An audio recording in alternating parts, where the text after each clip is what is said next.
पहले के समय जितने भी सोल्जर्स हुआ करते थे, वॉर के टाइम अलर्ट रहने के लिए केमिकल का यूज़ करना पड़ता होता था। सबके पास अपना अपना केमिकल हुआ करता था। तो वैसे ही बहुत दिन बाद जाके रशिया अपना एक ऐसा केमिकल बनाना चाहा जिसको यूज़ करके कोई भी इंसान 30 दिन तक जगा रह सके लगातार वर्ड पे ध्यान देना, 30 डेज़ नॉन स्टॉप। बट जब भी कोई केमिकल बनता है तो वो पब्लिक पर एक्सपेरिमेंट किया जाता है।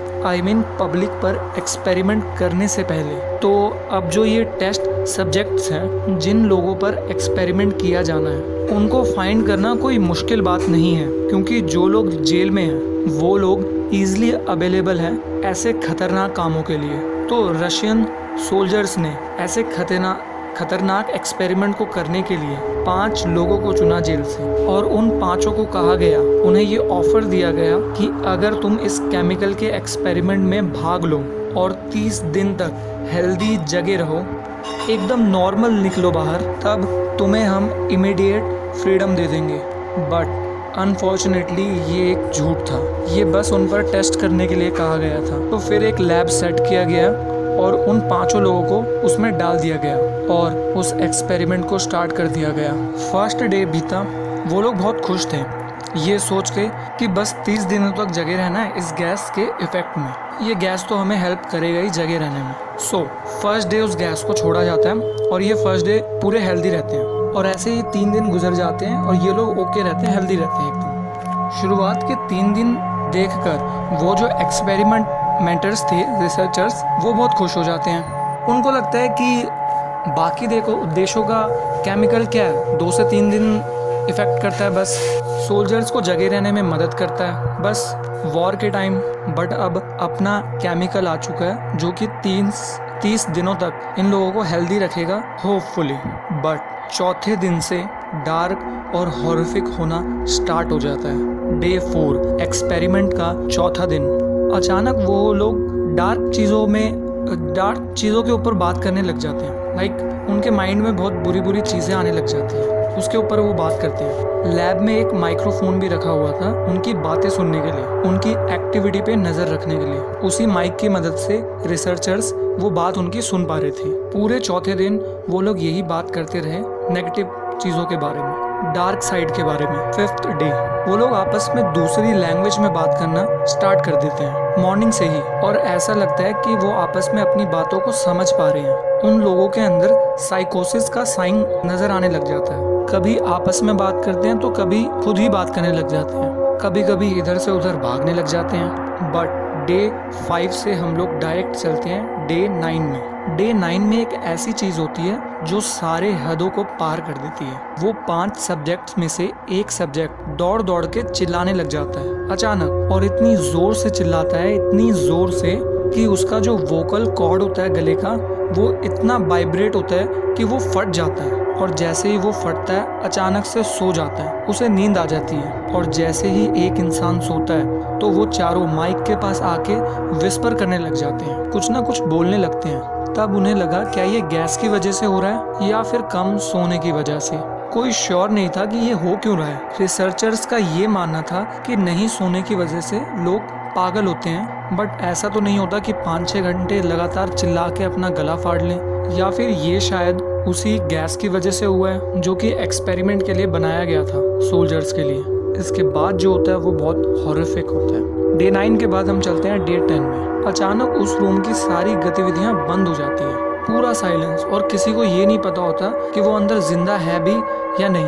बट जो ऑक्सीजन मीटर था उस लैब के बाहर वो फ्लक्चुएट कर रहा था। इसका मतलब अंदर जो 5 लोग हैं वो जीवित तो हैं, क्योंकि वो सांस ले रहे हैं, वो ब्रीथ कर रहे हैं, ये ऑक्सीजन लेवल से पता चल रहा था। बट सवाल ये है कि वो लोग इतने शांत क्यों पड़ गए। बट रिसर्चर्स के पास और कोई चारा नहीं था, वो इस एक्सपेरिमेंट को बीच में नहीं छोड़ सकते थे 30 दिन के पहले। बट एट द एंड उन लोगों ने ये तय किया कि वो उस चैम्बर को खोल देंगे। उन्होंने माइक से अनाउंसमेंट किया, हम गेट खोलने वाले हैं और अंदर आने वाले हैं। हम लोग जैसे ही घुसेंगे तुम लोग सब झुक कर बैठ जाना। अगर कोई खड़ा होते हुए दिखा या दौड़ते हुए दिखा तो हम उसे गोली मार देंगे, और तुम कोऑपरेट करोगे तो तुम में से किसी एक को फ्रीडम मिल जाएगा इमीडिएट। और जैसे ही ये अनाउंसमेंट हुई तो अंदर से एक व्यक्ति की आवाज आई, हम लोग फ्री नहीं होना चाहते। तो इसका मतलब क्या था? क्या है? क्या वो लोग पागल हो गए थे या वो लोग गैस से एडिक्टेड हो गए थे? क्या राइट था? इसी चीज को टेस्ट करने के लिए उन लोगों ने उस चैम्बर को खोलने से पहले एक काम किया। वो लोग सारे गैस को बाहर निकाल के गैस लेवल्स को कम करके फ्रेश एयर अंदर जाने दिया नॉर्मली। और जैसे ही वो गैस बाहर आया, अंदर से सारे लोग चिल्लाने लग गए। वो लोग चिल्ला के उस गैस को मांग रहे थे। जैसे ही गैस कम हुई, वो लोग नॉन स्टॉप चिल्लाने लग गए। उन लोगों की हिम्मत नहीं हो रही थी कि चैम्बर को खोल दें। तो आखिर में उन लोगों ने 15वें दिन डे 15 को उस चैम्बर को खोला। और आपको पता है कि उन लोगों ने क्या देखा? उन लोगों ने देखा कि पूरी एक बॉडी गला हुआ, गिरा हुआ, एक इंसान मर चुका था।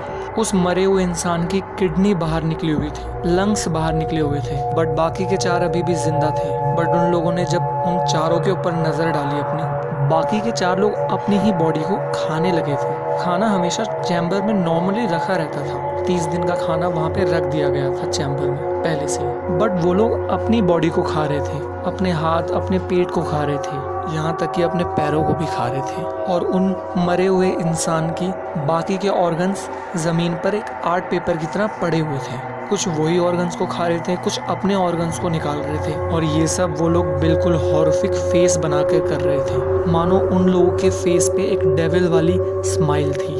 रिसर्चर्स उनके पास नहीं जाना चाहते थे, इसलिए बैकअप बुलाया गया, फोर्स को बुलाया गया। और जैसे ही सोल्जर्स फोर्स अंदर गए, वैसे ही उनमें से एक आदमी ने उस सोल्जर्स के ऊपर हमला कर दिया और उसका गला ही चीर दिया और उसकी थाइस को काट दिया।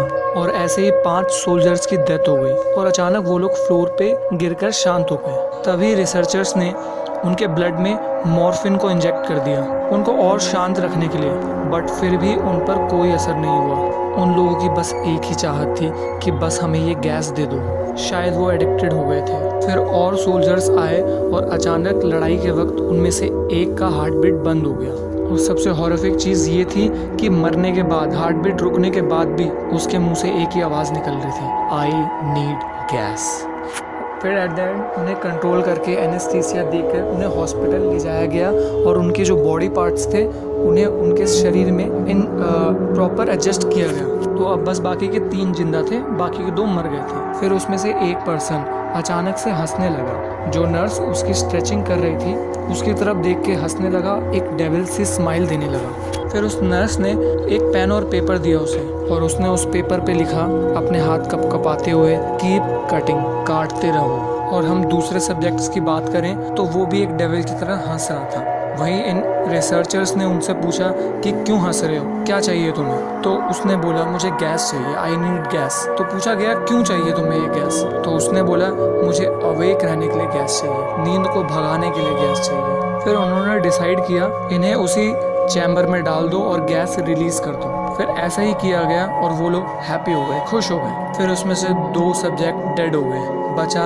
एक। फिर एक डॉक्टर ने फ्रस्ट्रेट होके गन निकाली और उसकी तरफ एम करके कहा कि तुम अब लास्ट ही बचे हो, बताओ तुम हो कौन, क्या आया है तुम्हारे अंदर, क्या तुम पोजेस्ड हो चुके हो? गैस ने किया क्या है तुम्हें, क्या चाहते हो? गैस मिलने के बाद भी अब तुम क्यों हंस रहे हो? तो फिर उसने हंसते हुए रिप्लाई किया, क्या तुम इतनी आसानी से भूल गए कि हम कौन है? मैं तुम हो और तुम मैं हूँ। हम तुम्हारे अंदर का शैतान है जो कि एक हमेशा हर एक इंसान के अंदर होता है, जैसे तुम रात के अंधेरे में फील करते हो, जो कि तुम्हारे अंदर हमेशा रहते हैं, बस निकलने का इंतजार करते हैं। फिर उसके बाद वो डॉक्टर उसे गोली मार देता है चेस्ट पे और सब कुछ शांत हो जाता है और यहीं इस एक्सपेरिमेंट का दी एंड हो जाता है। बट क्वेश्चन ये है कि ये स्टोरी रियल है या नहीं है? ये लोगों के द्वारा शेयर गई एक थ्योरी है, एक हॉरिफिक थ्योरी। अब इस बात में कितनी सच्चाई है ये आपके ऊपर है। Thank you for watching.